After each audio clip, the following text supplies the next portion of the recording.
Hello everybody and welcome to another cozy Watch Me Work live stream on this beautiful Sunday. And yeah, we're gonna jump right into some animation. We still have this lovely little wizard kitty here. Oh, we're starting with some epic music. That is pretty cool. Yeah, we're starting to continue this animation with a wizard kitty who is creating a milk box with a lot of special effects. I'm especially looking forward to like the whole special effect thing that we're gonna do here later. Yeah, it's gonna be lots of fun. So yeah, if anybody's already there in the chat, please let me know, and if there's anything with like the audio levels that I can improve, please let me know. I was messing a little bit with the microphone, so I hope it's very clear and nice. Let me make sure that I can see your lovely comments in the chat. How's everybody doing today? And yeah, this is gonna be another just working live stream. If you're looking for a more guided animation tutorials, we have those too on the channels. So yeah, if you're looking for some step-by-step instructions on how to animate, you should probably watch one of the other videos on this channel. This is really just a live stream, live working, and if you have any questions about art and animation, you can just ask me in the chat. And yeah, we're gonna discuss everything that's on our minds and that is related with art and animation. Let's make sure that I can bring your comments up on the stream.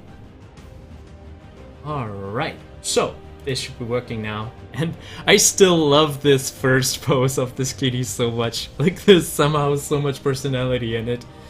Yeah, so let's have a look at what we already have here. Hi Madhu, nice to see you.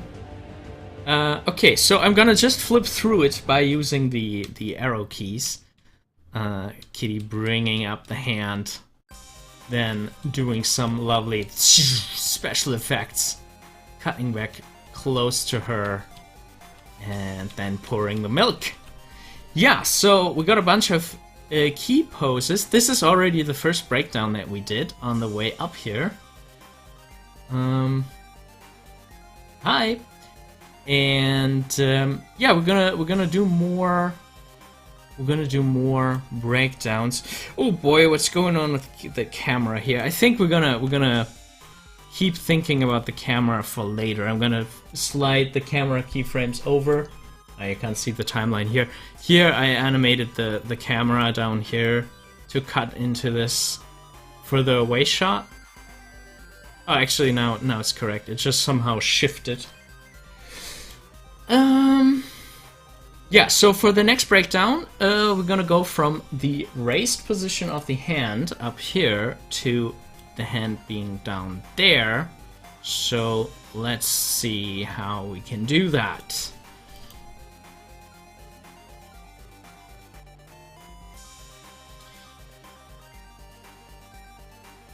I think I made already room for this drawing here.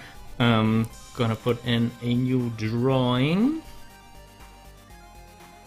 and put on my onion skin so I can see what's before and after.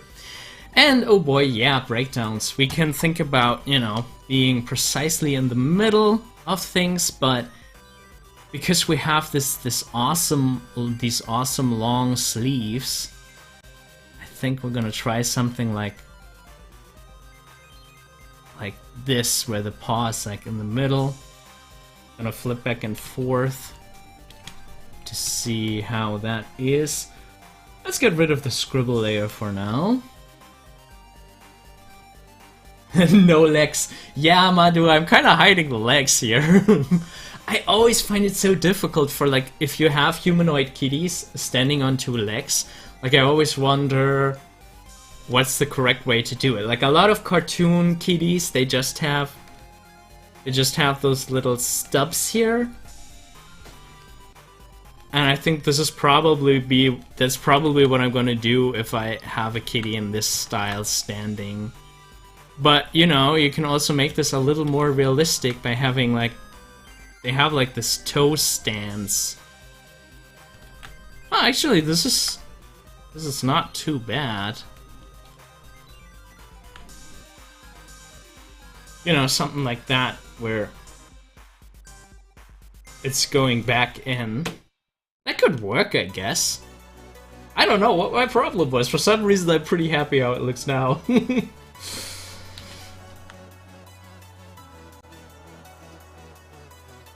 Alright. But yeah, for now, I'm just hiding the legs under the rope. Let's bring our accuracy down a little bit so we can make the lines a bit smoother.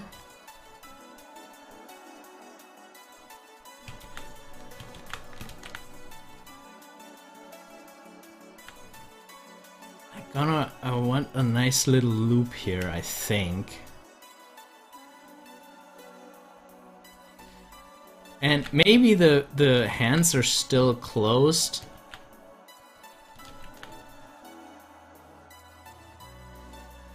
But you can already see the fingers. So let's see how that looks when flipping through. Yeah, I love that we go from like no detail. Oops. We go from no detail here to all of a sudden they're fingers. I think this could be quite interesting. Oh, and there's my real cat coming for a visit. Rainbow, want to say hello to the stream? Oh, she went away. I hope you guys saw her tail. She doesn't want to be on screen today. Okay. So for the rest, let's just trace everything. I don't want to copy the lines because I like that little wobble that we have. Hi, Mr. Creative. Nice to see you. How are you doing? Oh boy, my line is really rusty today somehow.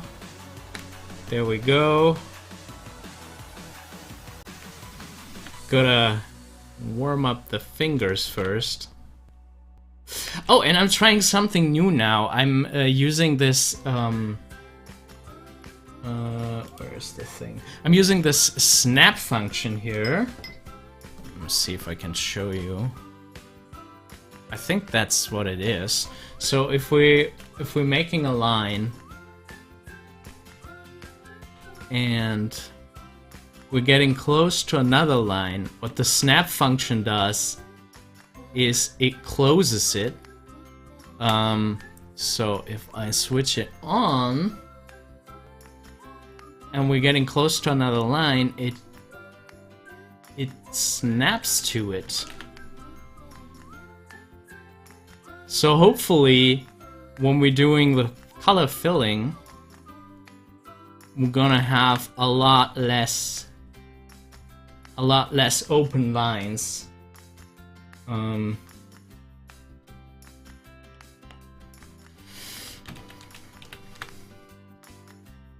Yeah.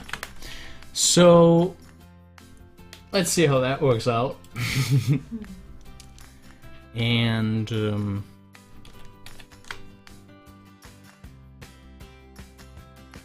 yeah, but for now I really gotta warm up the fingers.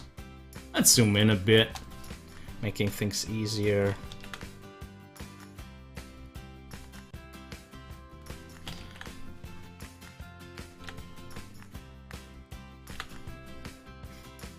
And there's my cat doing stuff in the corner of my eye.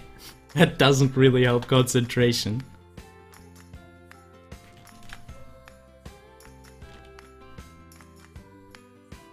Alright.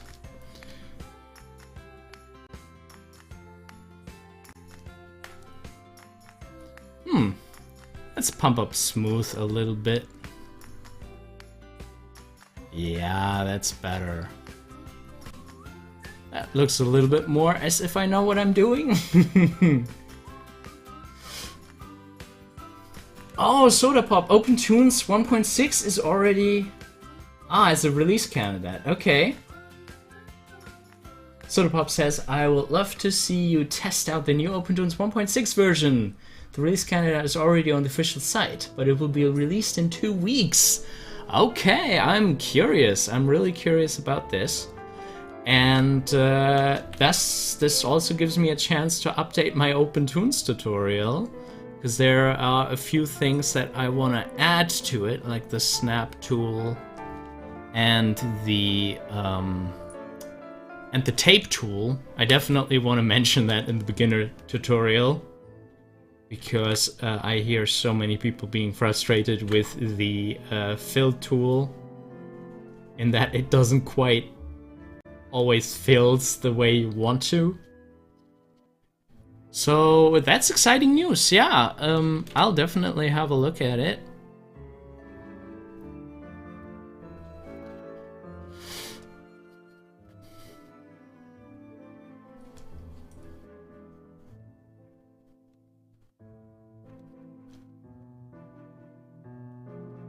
It has auto lip sync. Ah, that is pretty cool. That can speed up, like if you have a talking head animation series, that's really a lifesaver.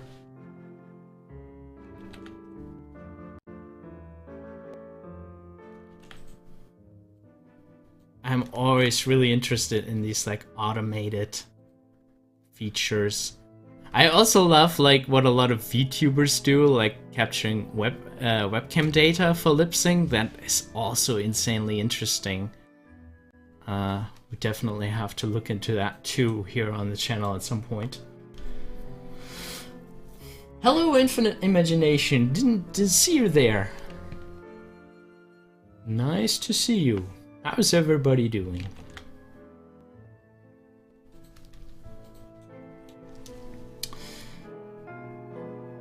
So yeah, I was thinking we could use... Unfortunately, I only have like an hour and a half or something like that, but I thought, let's use that to bring this animation forward.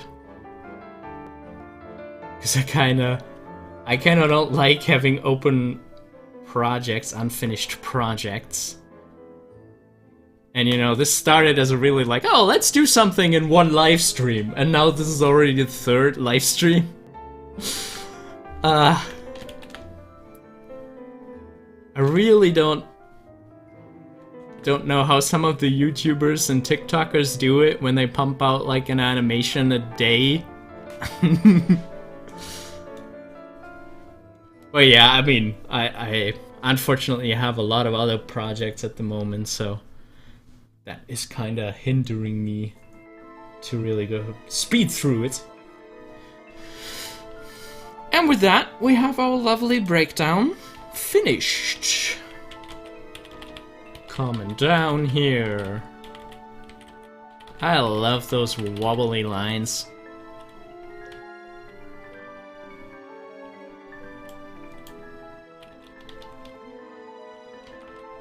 Okay, so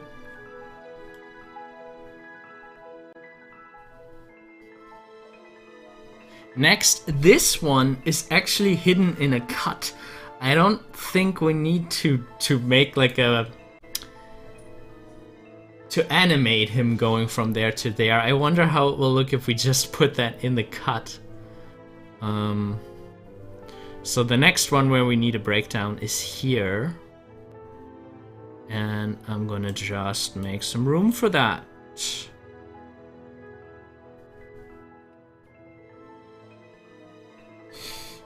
No. This key.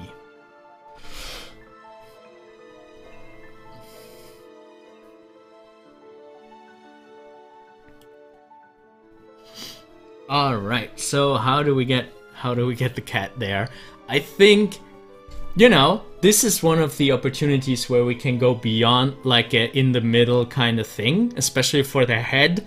You know, the boring thing would be to just do this and put the kitty hat like right in the middle. But you know what? Let's instead put the head down.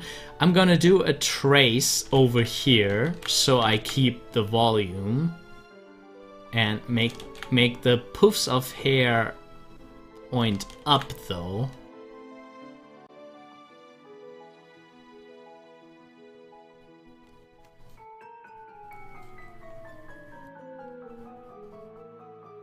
Alright, so we took the head shape from over here.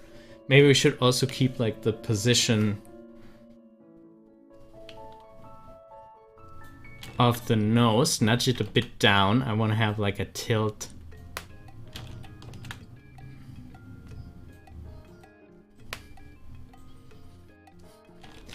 Oh yeah, and have like this nice little flinch reaction.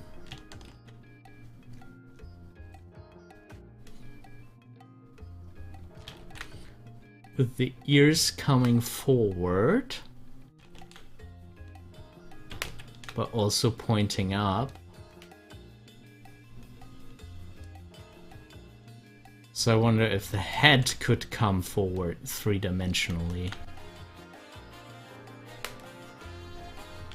That's quite a lot, but let's see. Let's see how it looks.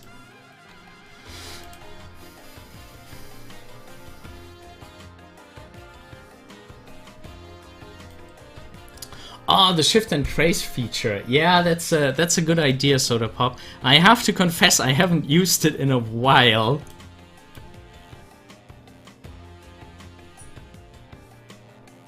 Because I usually trace from the onion skin right there, or like use the blue onion skin picker down here to get my image to trace from. That's kind of like the workflow that I ended up using, because you can just easily get different things to show up. But yeah, I should definitely shift and trace.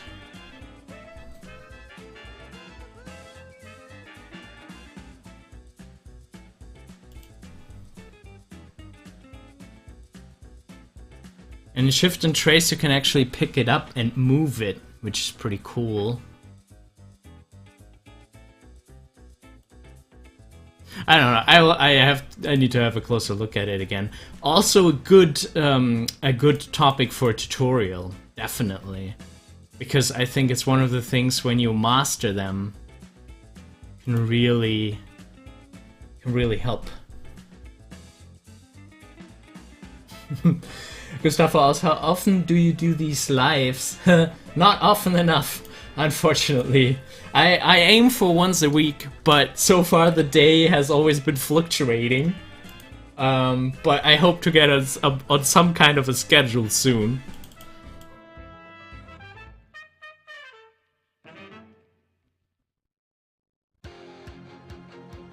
Ah, this is gonna be nice. I love that this is some, like, it really has like a 3D feeling to it. I wish OpenToonz had a good cutter feature yet. I think they do have like a... Because in some vector programs you can just cross out this line here and it would disappear. That's really a feature that I haven't found in OpenToonz yet.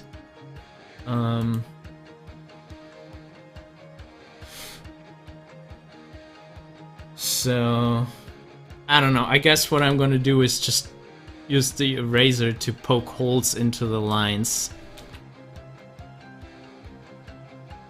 And then get rid of them.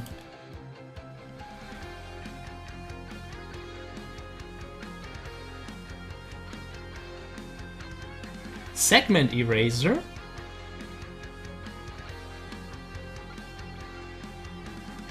Segment eraser?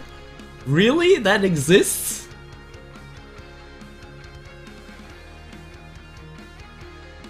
Let me do a Google search. Because that would be pretty cool. That's one of the features that I really miss in from like Harmony. It works really well, and I think Clip Studio Paint also has a pretty awesome segment eraser.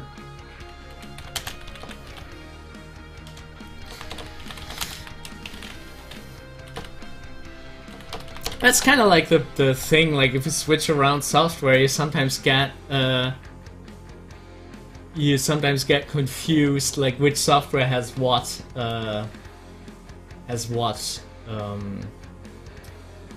software. No, I'm using OpenToonz 1.5. Ah, segment eraser tool, segment selection type. So it is in the eraser.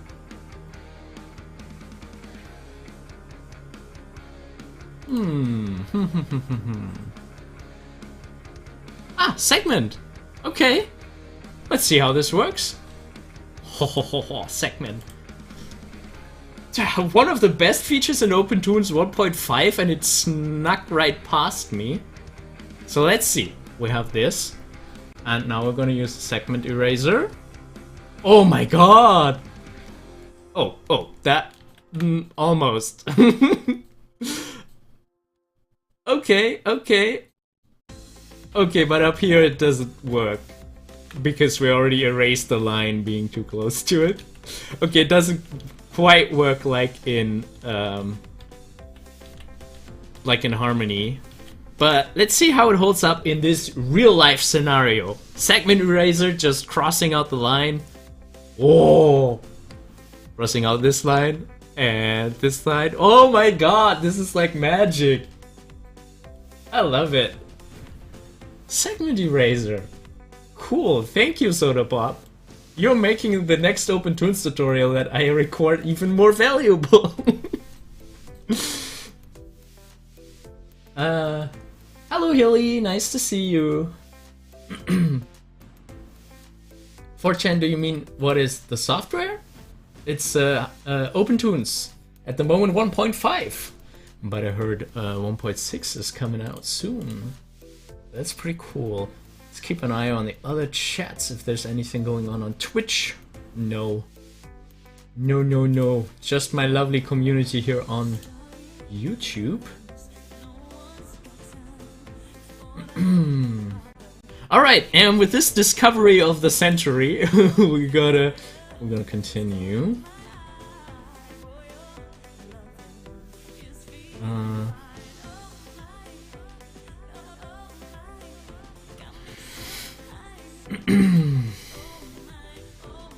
Because there's still cat left to draw.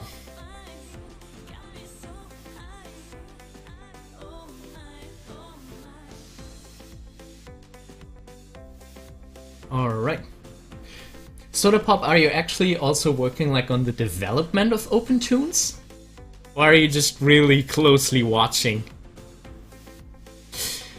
Oh boy, if you have an onion skin like this, it's always like, what is going on? So what I like to do in case of such an onion skin, because you know the onion skin isn't really helping us. We just see far too much. So I like to go over to flipping, but there are some parts that we really need to nail down. Like this corner here is gonna stay the same in both images. So what I would do is I would we know that it kind of needs to be something like this, and here, you know what? Let's take full use of the cool new eraser feature, and like do my lines like this. Haha. So yeah, this down side here, we really need to be on the ground and have him like shuffle over.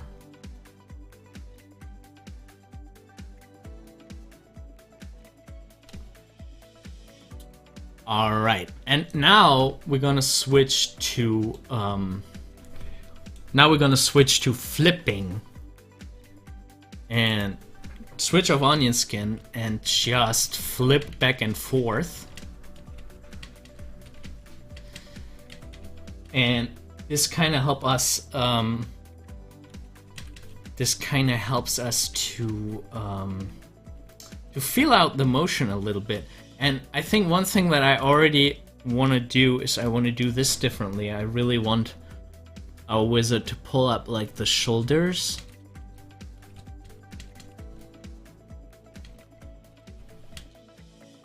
And yeah, and I mean, flipping is just what it sounds like.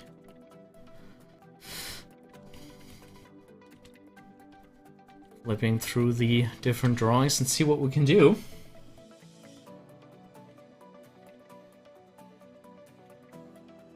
Sodapop, I do a few GitHub pull requests. That's pretty cool. That's nice that you contribute there.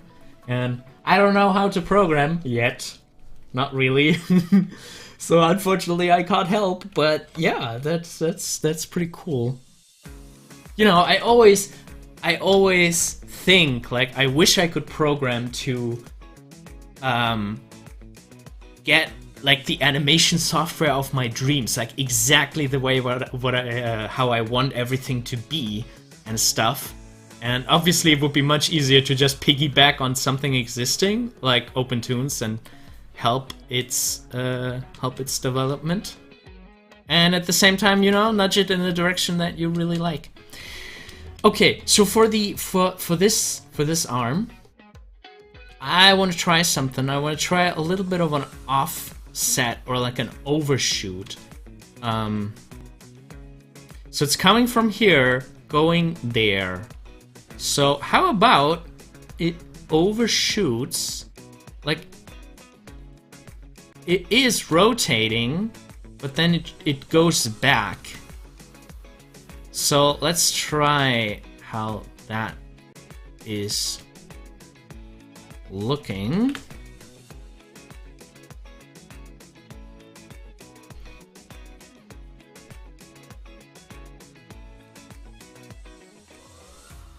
Yeah, I think that could work.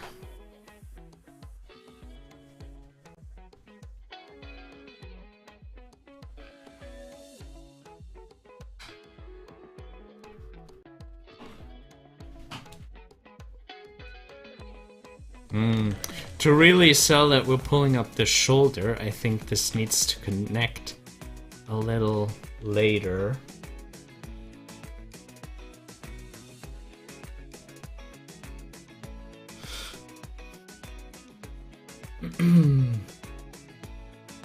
Kega has question. Can you save assets in the library for reuse like in Adobe CC? Yeah, there are a couple different ways how to save and bring up assets.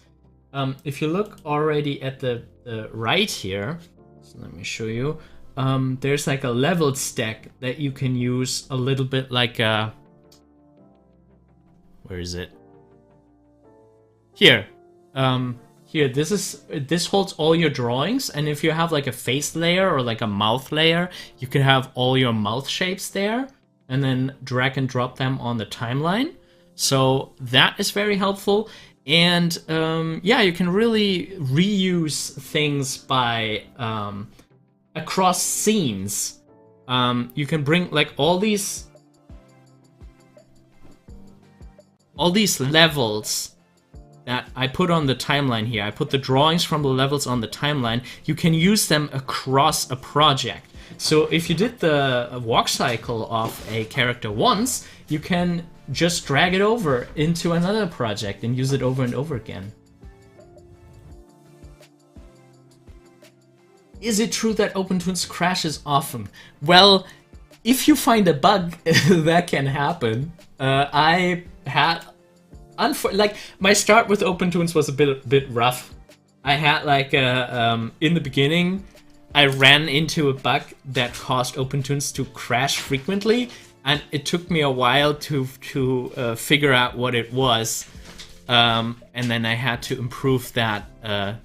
Well, I had to avoid that behavior that caused the crash. Yeah, and eventually it was fixed. In 1.5 that bug was fixed. There are some problems on certain hardware that the OpenTunes interface looks a little bit too zoomed in and stuff like that. But if you search for those bugs and crashes, then you very often find some answers, some things that you could try on the GitHub pages.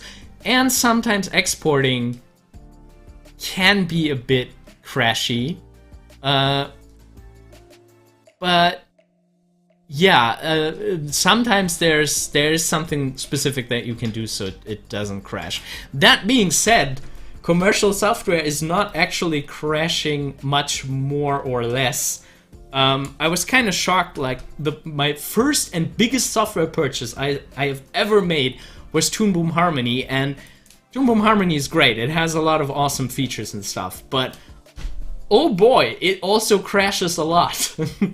So, yeah, neither open source nor commercial software seems to be completely free of that. And with OpenTunes, if you find a bug, report it on GitHub, and with some luck, it's gonna be fixed in a couple weeks. And that's the cool thing about open source, because if you report a bug to like Toon Boom or like Adobe, it takes them years to fix things because they go through a much slower development and production cycle and stuff like that. Oh yeah, or the Sodapop is mentioning the OpenTunes Discord.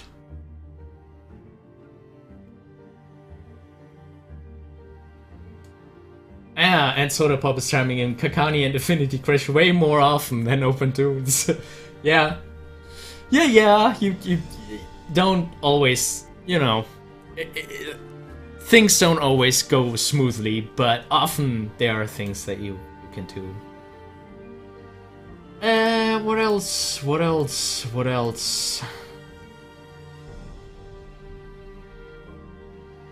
You will need a decent computer though. Like, I really recommend having a GPU of some kind.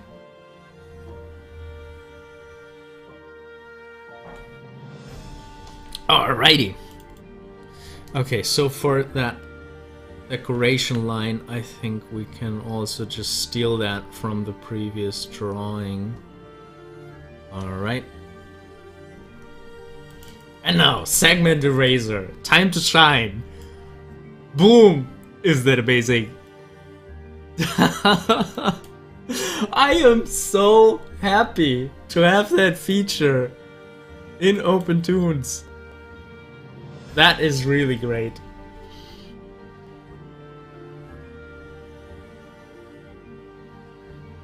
Now that I see it flipping through it, I think I don't want to do the thing with the hand being too far out. So you know what? Let's just pull it back and maybe use onion skin for it. For a nice little arc. You know, sometimes things like that can take too much attention.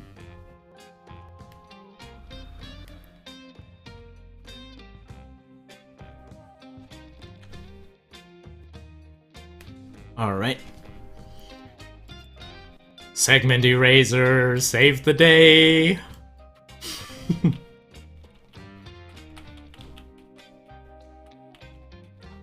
Alright.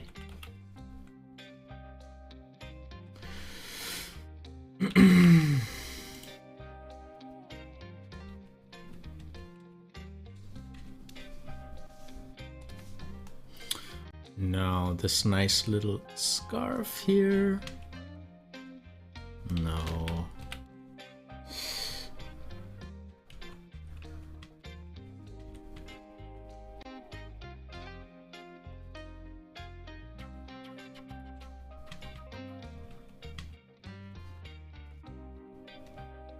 Okay.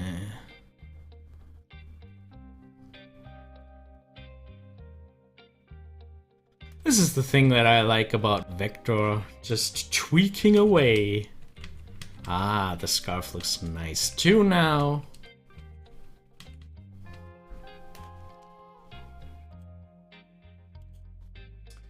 You're welcome. And yeah, also thank you very much, Soda Pop.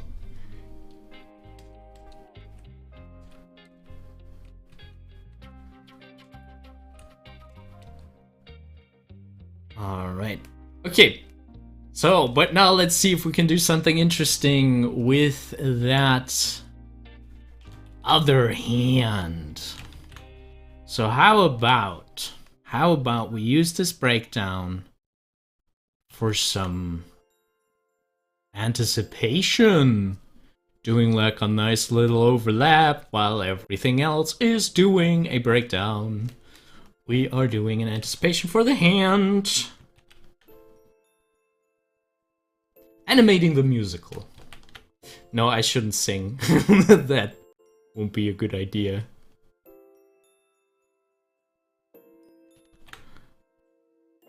Okay, so we're gonna pull this up. Oh, this is gonna be nice. Do you see that? It's coming from here, and then the hand is going up in a nice little anticipation, while the rest of the body is doing a breakdown. Ah, doing overlap like a mouse.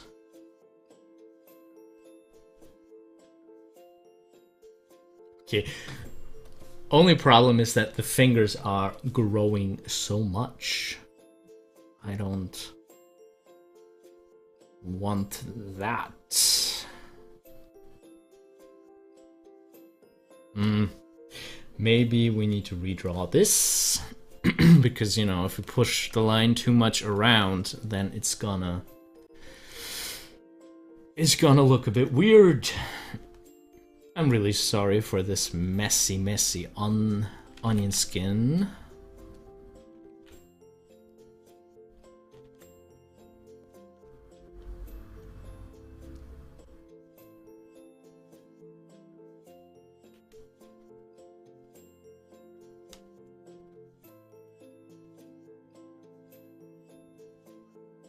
Oh, this is gonna be so nice.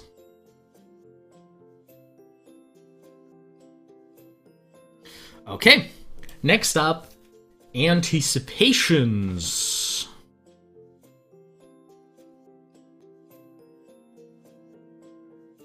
Do we even need that here? I don't think we need to. We should just start this motion very softly. Okay, I was saying anticipation, but I think we're gonna do it a little bit different. We're gonna start like with a very soft keyframe. Very soft in between here. Ease. We're gonna do an ease out. Getting my animation terms right here.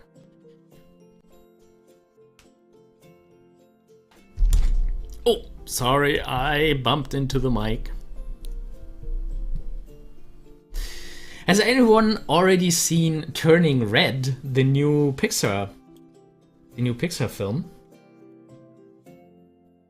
Cause I watched it yesterday with my wife, and it was pretty awesome. I was really impressed by the new Pixar film Turning Red. Really enjoyed it.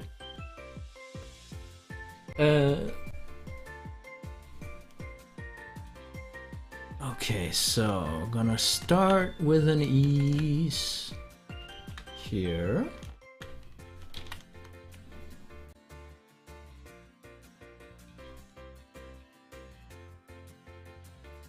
Hilly has not yet seen it. Turning Red, the new Pixar film. But yeah, I mean, it's super new. I think it just came out like yesterday or the day before yesterday. But I can really recommend it.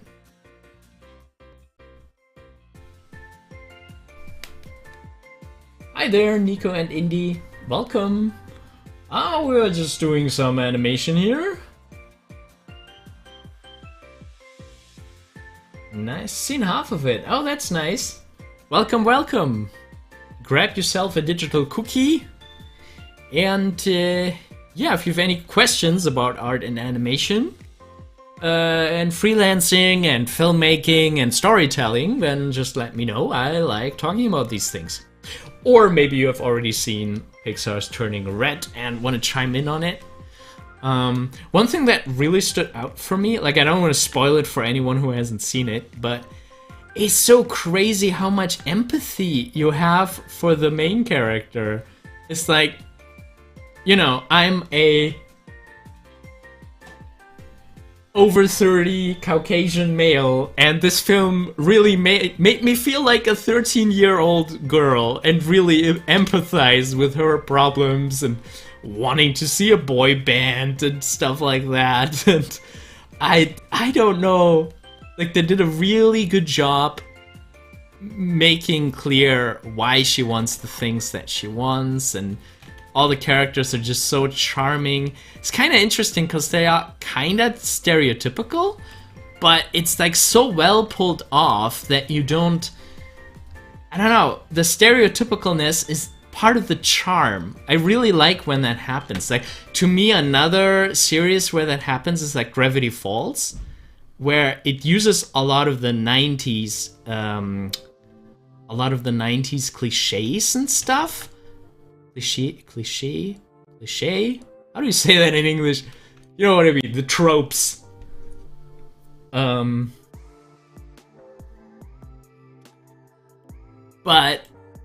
if you do it in a charming way and you know, poke a little bit of fun of it, and the writing is just good and stuff like that, I think then you can really use tropes. Then using tropes doesn't hurt your film at all. If there's like some genuine interest and genuine connection about it. Like Soul Lord. You also get some cookies!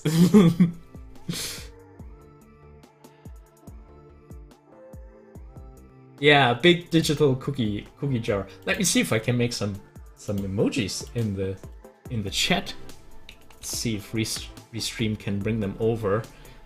Cookies. There. I'm gonna make a couple. I'm gonna make a couple cookies. Let's see if my own chatbot is gonna kick me out. Okay, so here's a bunch of cookies. That should be a good first batch. I can bake more later. Chocolate chip cookies I really like. They are chocolate chip cookies. Or if they have like M&Ms in it. I really like that too. I should bake some cookies. Alright, let's see how our kitty is closing the eyelids. Maybe...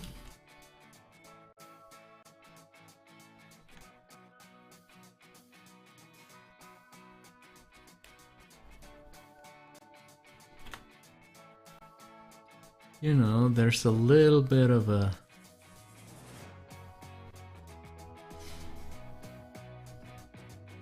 Let's see how... Oh my god. Yeah. That frame looks so silly, but I think in context it's doing exactly what we need. I like that 3D-ness in the head that we get from... Here, you see that? Just that hat shifting behind the ear. That is that nice 3D effect. That is all this turn is. And it looks so nice. I'm so glad we did that.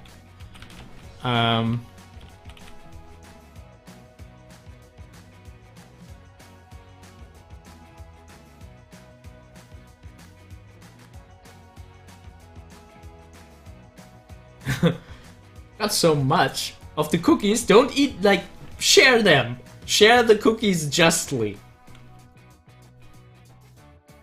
Yeah, Nico got one. Nico and Indy. Can't eat cookies because of the kind of chip in it. Ah, so digital ones are perfect. Hi, Elvarki. Wrap a digital cookie if there's still one there from a couple chats earlier. Those people are really just gobbling them up. Alrighty.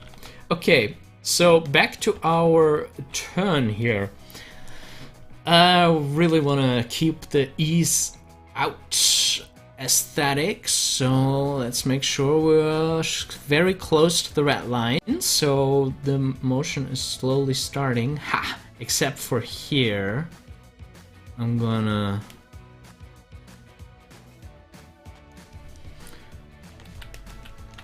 have let's make the side of the rope first, so we actually have an area that the arm could be coming from.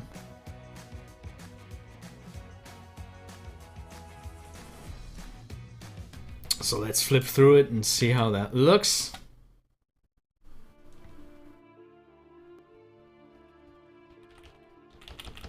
Yeah.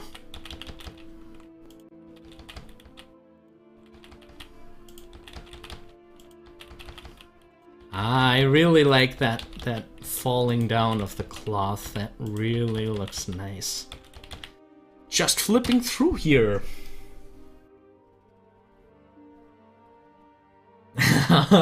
Stop talking about cookies. Hey, we're making people hungry. Nico and Indy. This streamer I started watching recently just built a cookie jar in their Minecraft world. How relevant. Yeah, I mean, why not? Must have been a big cookie jar. You know, for like in Minecraft. If you want it to actually resemble a jar being all round and stuff.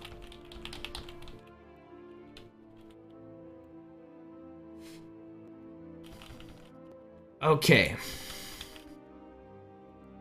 Okay, I'm just starting to noodle around. Noodling is what I call it when... Actually, I got this term from another guest animator who was writing an article at some point in Animator Island. And his article was about stop noodling around. Is if you watch your animation over and over again, instead of fixing mistakes or continuing to work on it. Because animation has like this weird point where things are starting to look good, things are starting to look how you want them to look, and then you can very easily make the mistake that you are just watching your animation over and over again, and you feel like you're making progress because, you know, you're sitting in front of the computer doing something animation related, but you're not really making progress.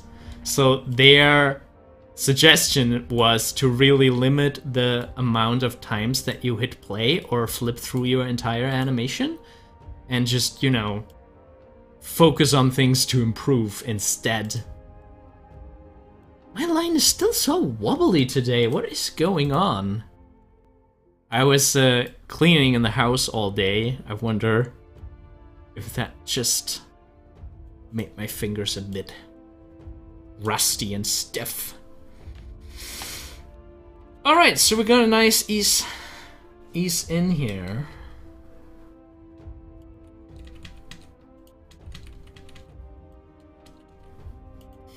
Hi, Colin. Ah, Nico says the cookie jar was decently big. That's great to know. Alrighty. So how about here we do a teensy bit of an we're gonna do an overlap here before we hit this one. We're gonna do something nice and complexy. So what we're gonna do here to get like a nice, realistic, cool looking overlap, we're gonna ease in the head, meaning that we're gonna draw very closely to the green line. So the head is about to stop and slow down, you know, because it's almost at the end position. But we're gonna do something else with the rest. We're gonna do an overshoot with the arm here. With that paw. That paw is gonna overshoot its position. And here it's really dragging the sleeve behind. So I think we should already be able to see some effect of that when we flip through. So we're gonna have this nice little... We have a nice popping overshoot. I think I have to draw a little more for us to really see the effect.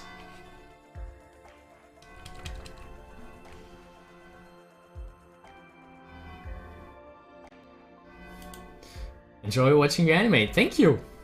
I'm glad that you are here in the room.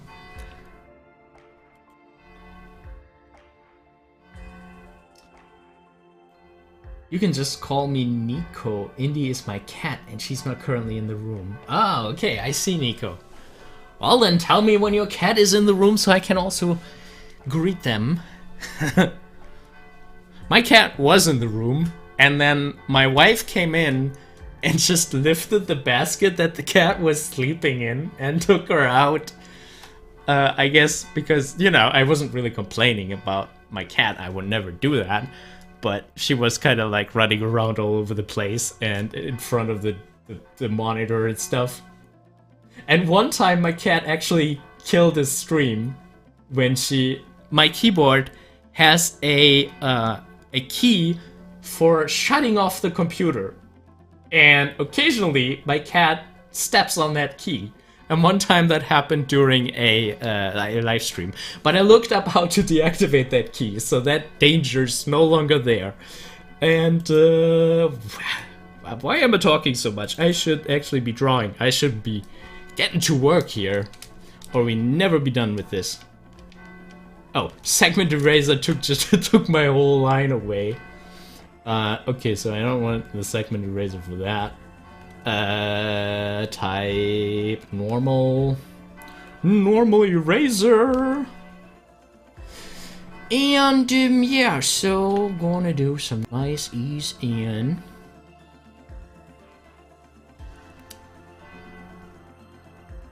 But yeah. So, Turning Red, the new Pixar film, I can really recommend it, especially if you are into anime with like a coming of age story. Like, I think if you like the Hayao Miyazaki films, you're gonna like this one. If you like Gravity Falls for its nostalgic 90s feeling, you're gonna like Turning Red. It's so crazy how at first it seems to be a lot more intimate and smaller and about teen problems, but it does have a pretty epic finish too. So yeah, it's quite an interesting film. To me, it's one of the Turning Red is one of the best films that Pixar has made in a while.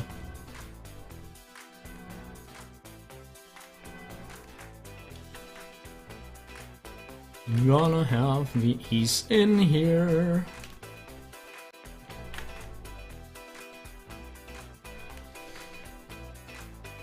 Tweaking the lines. There we go. And I mean, of course, the animation is great in Turning Red. I can, you know, it's Pixar. What are you expecting? I just really wonder how this project came to be, because it feels really creator-driven, and I feel like Pixar had kinda lost that feeling that there's an individual creative, like a person with an individual creative vision behind a project. I feel like some projects, Pixar projects, have felt a little bit cobbled together. Like in The Incredibles 2, like for whatever reason, I wasn't feeling like although it was made by Brad Bird, I didn't really feel that Brad Bird style from the first The Incredibles. I don't know.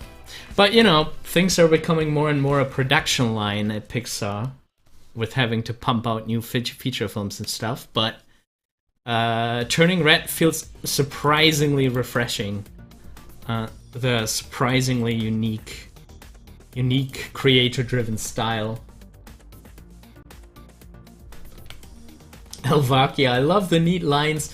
Yeah, somehow today they're not as neat as I would like them to be. But I appreciate if that is not showing so much. I mean, I think a little bit of the jittering could actually be... It's style. It's a stylistic choice, you know. That's one of the best things that I learned during my studies is if you can't make something look the way that you want it, make it look differently, and say that it is a stylistic choice.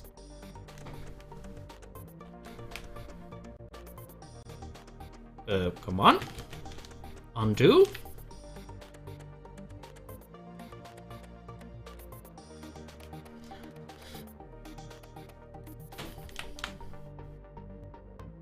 Sometimes I'm setting keyframes with Ctrl Z. Oh yeah, because with Z you set keyframes and with Ctrl Z you undo. And sometimes it seems to mix it up.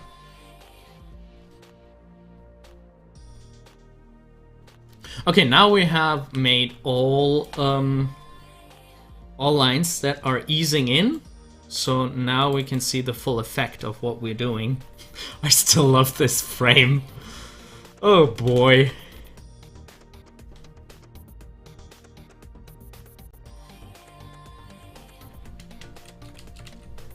Yeah, this is having the effect that I want. See how we have this overshoot, like the hand, the paw is snapping up into the air.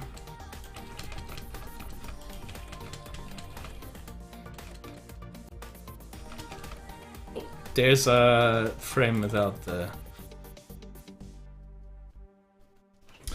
Hilly, Incredibles 2 felt like it was made mid-rewrite.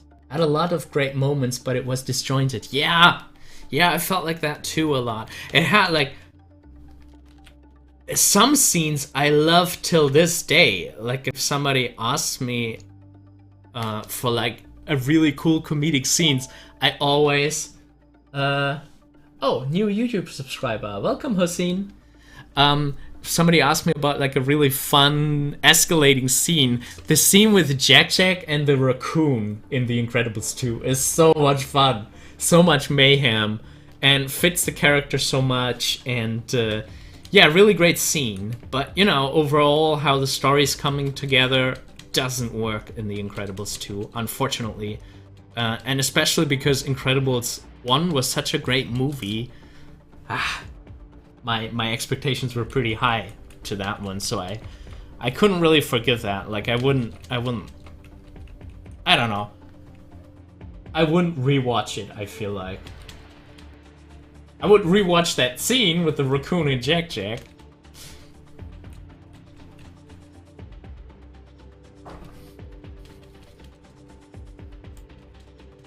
And there's just so many logical questions. Like, by now I have forgotten them, but I remember after the film I was talking with my wife about it. And, you know, there were just so many logical... so many logical flaws about what character is doing what, when, and how, and stuff like that. Okay, we have a little bit of a flickering here. Because we have the sleeve being so far back and then it all of a sudden jumps up. I think what we need to do is we need to make that more consistent with the other drawings. We need to make sure that the sleeve is at least up here, so we have it as a little bit of a fixed point here. Oh, thank you for following, Shrike is the name? Nice to have you here.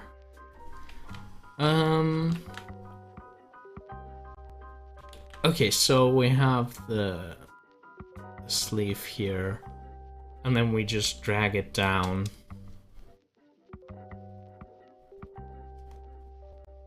think that should work a little better.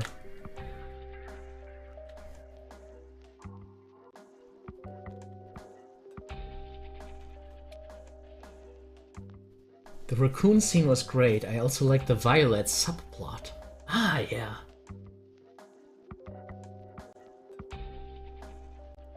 Yeah. I tried to remember the Violet subplot, but yeah.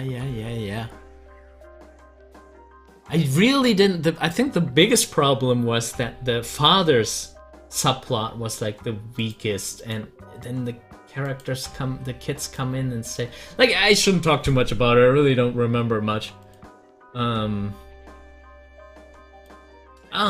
Good tip from Colin. I find that mirroring the canvas, horizontal or vertical, can really help with line work, but I often forget to use that feature. Yeah, I always forget about it too. But it's super easy in OpenToonz because it's just down here, you know. Oh boy. This should actually be a nice little curve.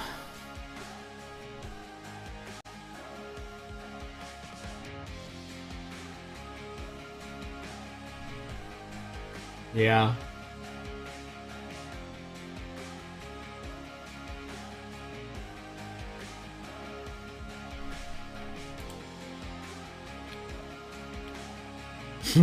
If you flip the canvas, left and right are also flipped on the keyboard. Yeah, okay, that's better.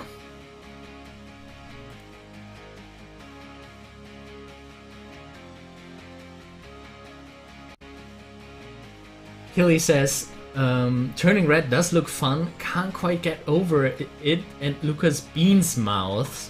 It gives me flashbacks to all those call art style criticisms from a few years back. Yeah, it does have a lot of Bean mouth too in Turning Red, but I have to say the style really comes together at least in Turning Red, and in Luca too. I think I felt like the softness of the curves really worked with that like sweet little story with that quirkiness, and Turning Red has that too. But one thing Turning Red actually does, it leans a lot of into like kawaii, exaggerated facial expression stuff, like from animes and mangas, and really pushes some facial expressions, also to the point where they're like kind of ugly, but they're like cute ugly, which kind of makes me realize, like, especially on female characters, like if you think about, like, I don't know, the Disney films like Tangled and like the Disney princesses in Wreck-It Ralph, they're like, they have this perfect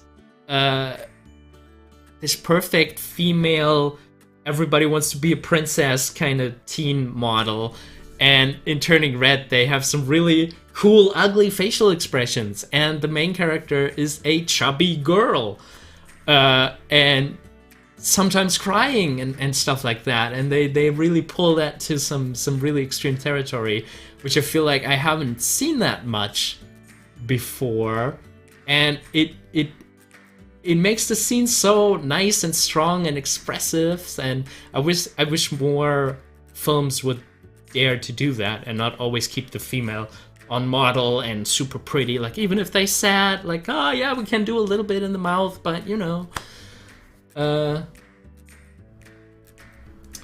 don't know.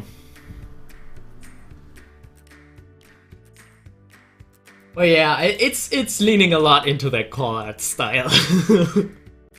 And if that's not your thing, then you will definitely notice that in Turning Red. Like, I don't know, I was never hit so much by this call art style criticism. Like, it really didn't, like, it makes sense that, especially TV animation, that they would try to, like, oops, touch the mic again, I'm sorry, that they would find a style that is easier to animate, And of course there are aesthetics of different times. Like, I mean, if you think about the 90s and all those realistic models that barely moved with the six packs and the cleavage in the like very realistically drawn humans, like that was the style of the 90s. And you know, and style is just, I don't know, it of course there are trends and things like that, and yeah, I mean, you can point that out, that all stuff starts looking the same, but I mean, that is what trends are. And in this case, it's also very easy to animate style, so no wonder people would steal that.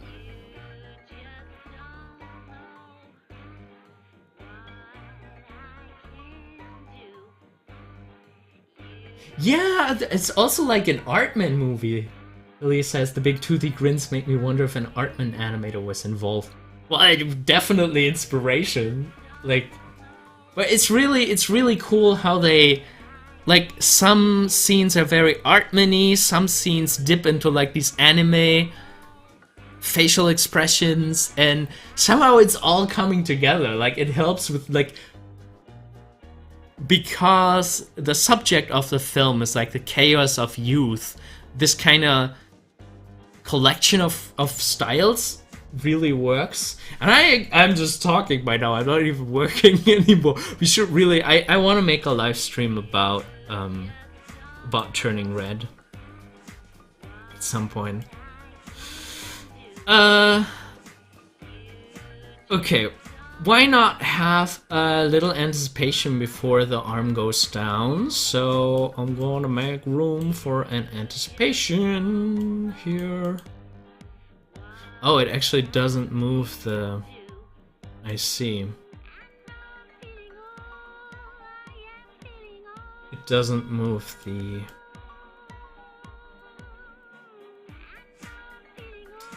The keyframe's down here. Come on, you little keyframes.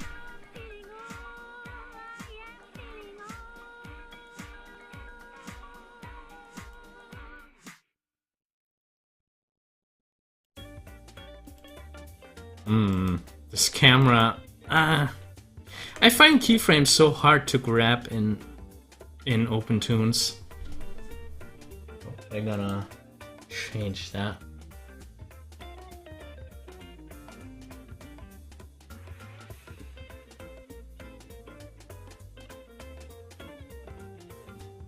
Yeah, Nico. It's really woman empowering movie, Turning Red. That is true. That is true.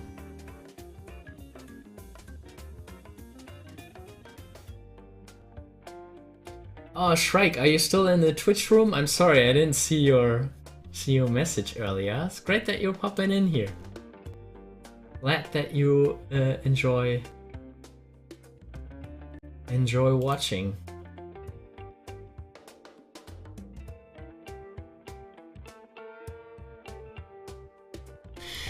And you know, I feel like, I mean, okay, I'm a boy, so I haven't seen too many female coming of age movies, but I feel like there are also not that many that are like, I don't know, but like the school life, like on a Pixar feature film level. Like there's no other female coming of age that is like in a school setting, real teenage problems.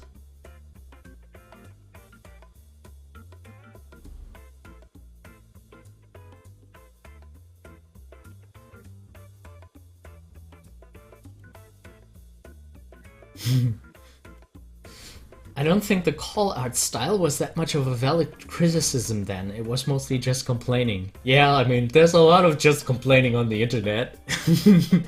But I mean, I think it's nice to stay aware of when trends just repeat and repeat over and over again, because it's nice to do things differently. Because if you think about it, Pixar kind of really established the look of 3D films for a while. Like, for a big long while, and still today, everybody is using those waxy skin shaders. Like, from the moment Pixar used them in their movies. And realistic skin is a lot more ugly than this nice... It's not plastic, but more like candle wax kind of feeling skin that they are still using a lot. Or just because, you know, Toy Story was using a lot of plastic shaders, I feel like a lot of the first animation movies were also using, like 3D animation movies were also using plasticky shaders, even if they had realistic characters or supposedly organic characters. And of course, you know, back then, doing plasticky looking things was a lot easier. So I don't know, I like paying attention to when a style is overused and why a style is used, and then you can make the conscious decision if you want to jump onto that train. Because, you know, there's some advantages if you jump onto that train and give the people something familiar. Or you do something that is very tested within being able to produce it really quickly. Like, I think that's what is coming down for, like, television call-out style.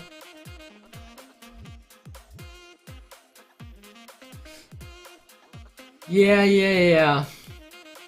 Hilly says, I remember Brave was almost one of those films, but its director was replaced, and the new director didn't quite get the message, or so I read. Yeah, Brave is really interesting and borderline scandalous, what happened there. They had a female director, and for whatever reason, I mean, maybe it's true that the production was just not going nowhere. She was replaced, and therefore the film was a bit patchy. But one thing that came out, like, in that whole John Lasseter scandal was that on the launch party of Brave, even, people were saying, like, very weird... I'm not gonna repeat what they said. But on the launch party of Brave, the director, I think, was saying something sexist. Where I was like, do you get what your movie is about? Like, I don't know. But, you know, it's very difficult to judge these ongoings in a company and what's going behind closed doors and who said what. But yeah, I'm glad that we have more and more movies with minorities, with like strong female characters that are not just for like cashing in on the trends, but that really come from a creator, from the heart, and from personal experience. Like, I feel like that is the thing that you can really feel in Turning Red, that under the silliness and the craziness of that film, there is a very real dimension there that is probably from the director's life.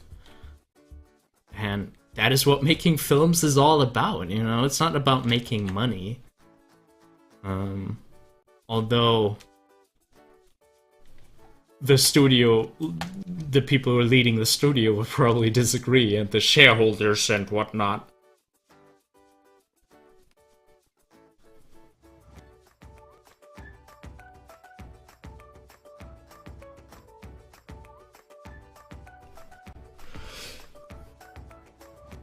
Good point for earlier. Style is also dictated by the technology. I remember not being a fan of the thick line flash animation, like all these late 90s, early 2000 Cartoon Network shows. Yeah, and you know, sometimes it's if you discover a new look, or a new look is now possible, then of course a lot of people jump onto that. A lot of productions use that.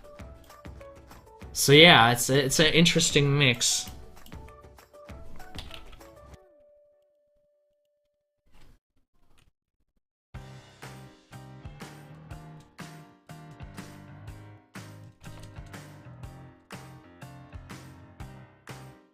Yeah, this is already starting to live a lot.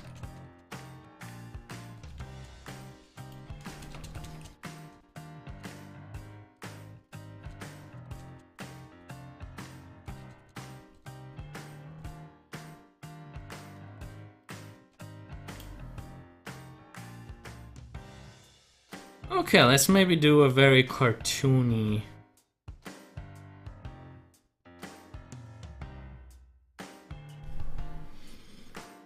Very cartoony anticipation here.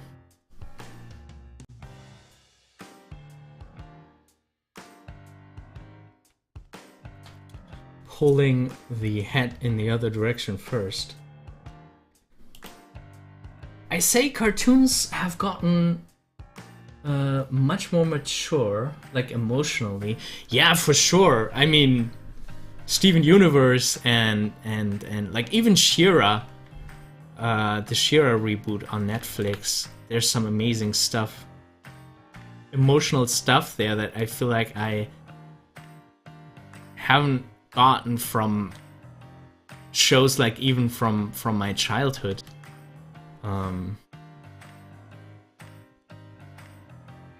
Because, you know, they dare to have the moral and ethics and important things of the creator's life in there.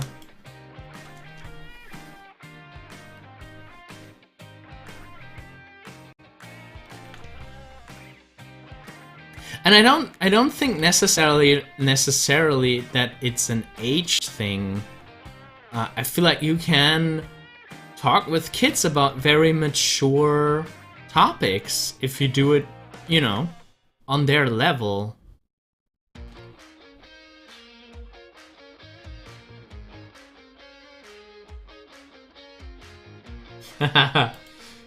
Christian says, I heard cats were lactose intolerant. Yes, they are. Our cat also doesn't never get...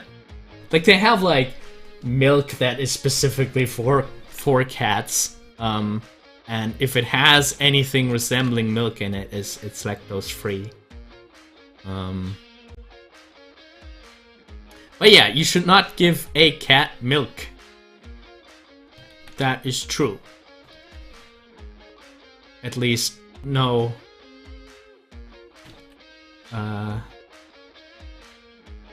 Non-lactose free milk, or, you know,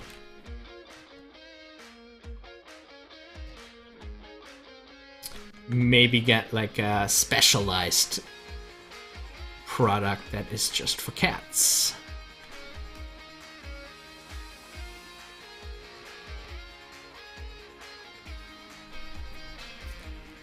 Yeah, Nico, it's magic lactose-free milk. Of course, our kitty, very health conscious, would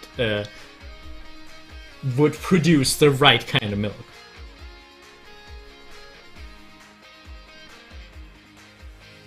No cats were hurt in the making of this animation.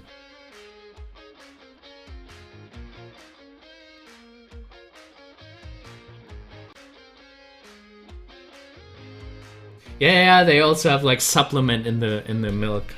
That's right. And I think like the milk that we got for our cat one time was like, you know, an energy drink, had like taurine and those things that you sometimes have in like energy drinks. Was okay. Yeah, are we giving that to our cat?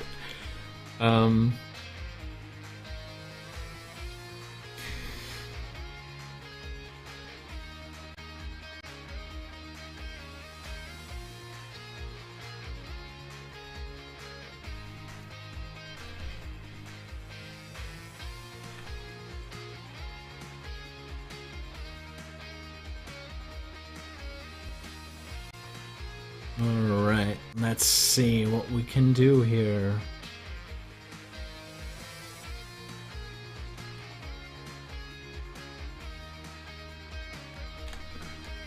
I guess the sleeve would still be... Let's have it drop down a little bit, like have a little bit of an anticipation. An anticipation for the anticipation.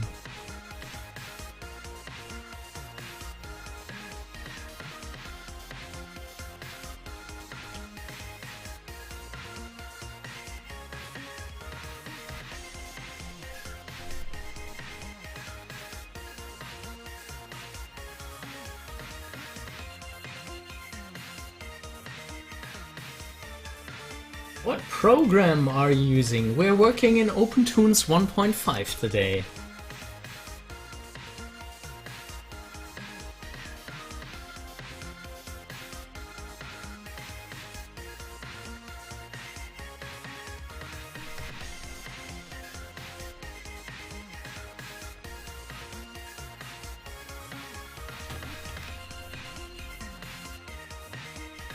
And while we're here in the realm of making anticipations for anticipations, we're gonna dip with the other.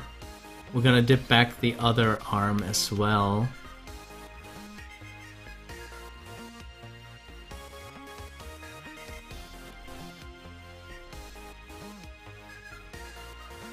Oh, this is too big. What is going on here?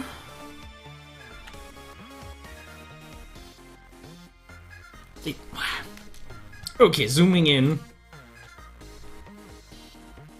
Buenos dias, sundial.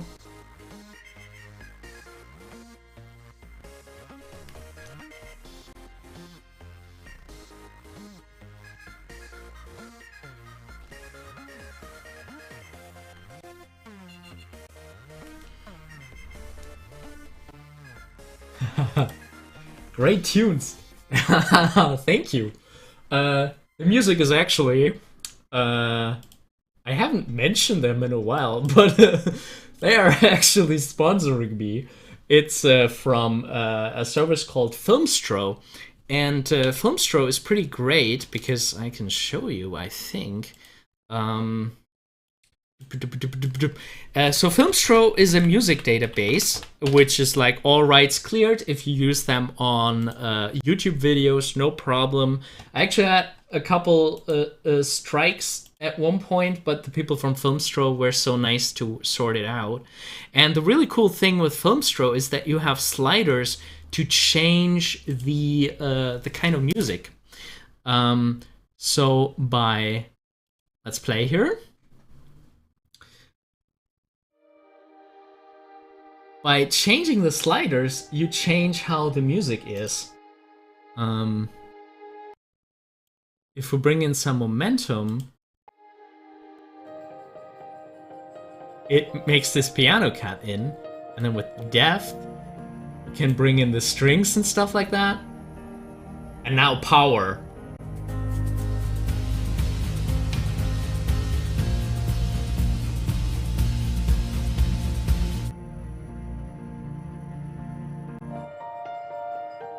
Yeah, so, and you can animate them like animation keyframes. So that is filmstro.com.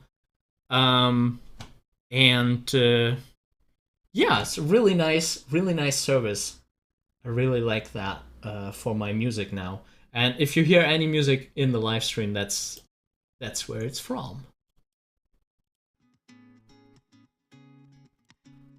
And as you can hear, they have a big range of styles. They have many different ones.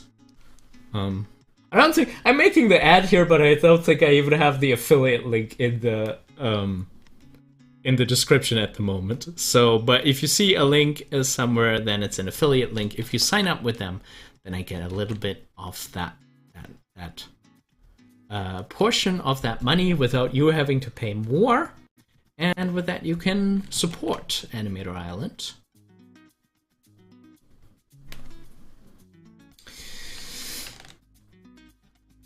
Let's be a little more decisive about our anticipation here, bringing that down.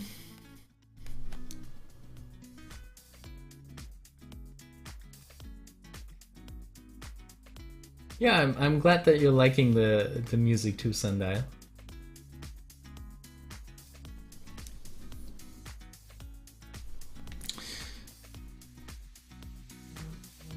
Alrighty.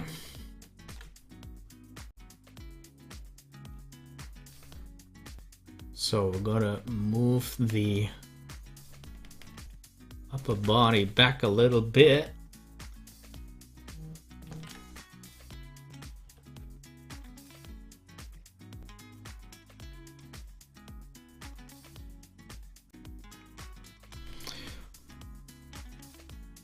Okay. Eraser. Back to segment mode.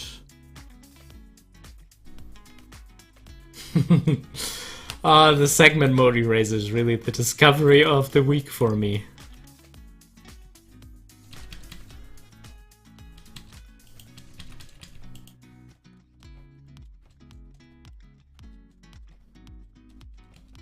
Yeah. Alright. Unfortunately, I'm gonna have to stop soon, so if anyone has any more questions that we can discuss, please let me know. Otherwise, I'm looking forward to seeing you guys in the next live stream. But, you know, if there are any questions, please let me know. Your accent is very pleasing. Yeah, that slight suppressed German accent. It's also crazy, like my accent changed a lot because in the school, the English that we learn, I'm German. In the school, the English that we learn is very British. And now my wife is American, so my words now completely mix, and all like the words that I learned from my wife, I speak more in of an American accent, and all the words I learned at school are more in a British accent. And it's really weird sometimes. Like I say can, like the American can, but I say can't if I go into the negative form. it's just the best.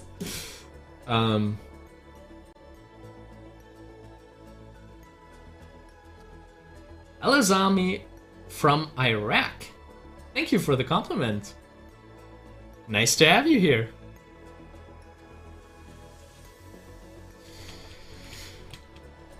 Alright.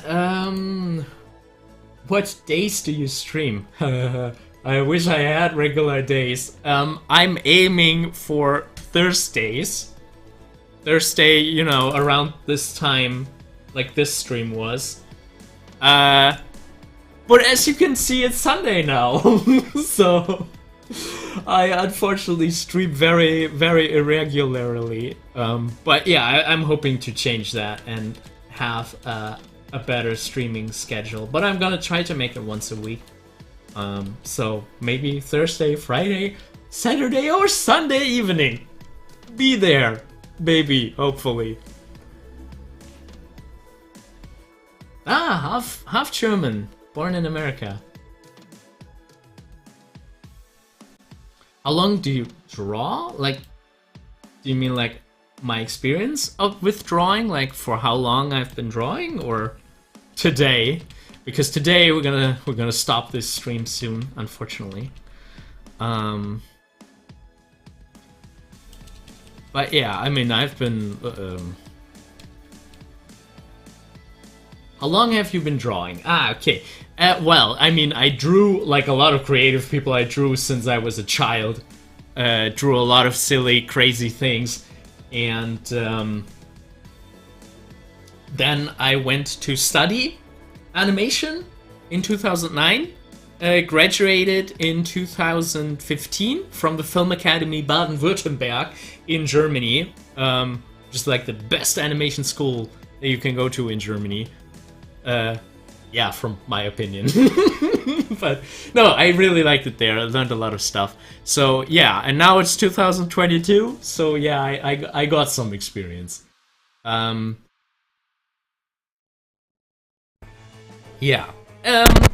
Yeah, for everybody watching and maybe hopefully enjoying how I talk about animation, I have a Patreon that you can check out on patreon.com/animatorisland. And yeah, the first tier is purely a supportive tier. I try to make some extra content, but you know, I'm very happy if I can make just the normal channel content regularly. But what we have on Patreon is the group mentoring tier. In the group mentoring tier, you can join a group mentoring session. Bring whatever you're currently working on, a piece of art, design, a story, an animation, a blocking, storyboard. Bring it to the monthly group mentoring and I will critique it. Sometimes we have guests who also give their opinion. And yeah, we have wonderful people in the group too, wonderful students of all ages who give their very interesting takes and opinions. So yeah, if you bring something to the group mentoring, I'm gonna annotate, draw over it, tell you tips and tricks on how to improve that project, but also your skills in general. So yeah, that's the monthly group mentoring on Patreon. You can find more about it on animatorisland.com/group mentoring. And I found that this monthly format is really cool because it gives you a deadline. You have to show something every month to get feedback for your group mentoring. So if you have trouble, you know, staying on track with your projects, wanting to finish them, wanting to get professional input, then yeah, please check out the group mentoring and our Patreon on patreon.com/animatorisland. Yeah, I draw anime, but I don't know how to make an animation video. So you probably want to do 2D animation, right? You can learn it. There's cool free software out there. Like today we were using OpenToonz, which is free. You can just download it. And I have a whole tutorial series about learning how to do 2D animation. Yeah, and it will walk you step by step through the first steps all the way to some more complex animation. There is a video in there, like if you want to start right now, there's like the best animation exercise for beginners. You should check that out on animatorisland.com/2D. And you will learn a lot about 2D animation, how to create motions that are believable, feel right, have good physics. New YouTube subscriber, Tally, thank you, welcome. So yeah, check that out. animatorisland.com/2D is that free 2D animation class here on YouTube. You can start watching right now. Yeah, so I think that's it for today. Let's have another look at the frames that we did. A lot of breakdowns and anticipation.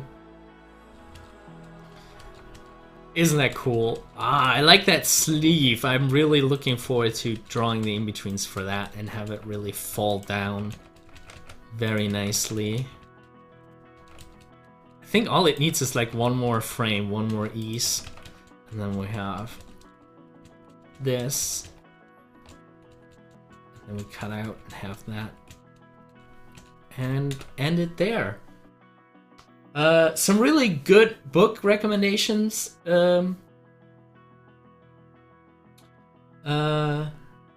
Cartooning 1 by Preston Blair from, yeah, an Animator Survival Guide. Yeah, the Animator Survival Kit, that's like the classic thing. Yeah, it's always a good recommendation. Of course, yeah.